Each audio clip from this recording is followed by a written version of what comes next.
Ayan. 1, 2. Tanungin niyo siya. Pero sir, hindi ba siya nag-reach out sa'yo? Ayan. Okay, thank you po. Ma'am, si Mayola Arena po, tsaka si Vice Mayor. I think so. I think so. And we're all friends. Kilala niyo ba siya ng personal nila? Yeah, kilala ko. Si Dr. Mike. Ayun na, pinata ko 52 years old si...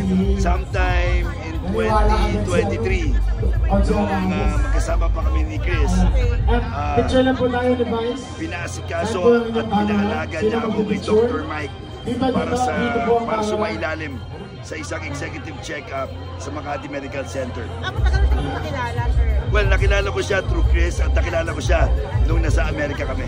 Nasa Amerika siya. Yeah. So everything is okay lang. Sabihin, it's a brand break-up. Ayan, ikot-ikot po kayo dyan. Maraming lonely. We were friends and we Maraming remain barbecue. friends. Maraming makakain. Ma'am, Maraming salamat. Birthday niya bukas. Oo nga naman, balak na batiin ka, sir.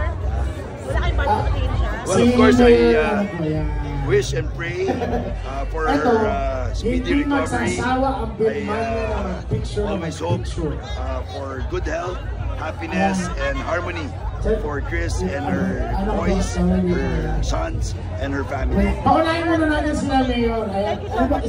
Thank you. Ipamigay niyo naman yan. Sabi niya na sa Mag-share naman kayo. tinatawag kayong peg sa manliligaw. Ano? Peg. Ayan, isa. Ayan. Ako ang peg. Ibig sabihin nun, Inangat yung standard ng panliligaw. talaga? Hindi ko alam yun ah. Ano po, sa pag-effort nyo, Well, kumbaga, someone like you daw nag-effort pa rin. Ayan na yan po. Like what I said, Si Mayor po. Ayan. I did not know. Dito po tayo, dito po I'm tayo. not aware of that. Pero dahil sinabi mo, I'm humbled and overwhelmed. Parang malit na bagay lang naman yung ginagawa ko at parang pangkaraniwan na gawain ng isang nagmamahal yung ginagawa ko. Pero kung yun ay na-appreciate ng iba, edi maraming salamat. All that I do comes from the heart. It's genuine and honest. And if you will answer, what is it in Ira that you like? Haba-haba bang inuman yan?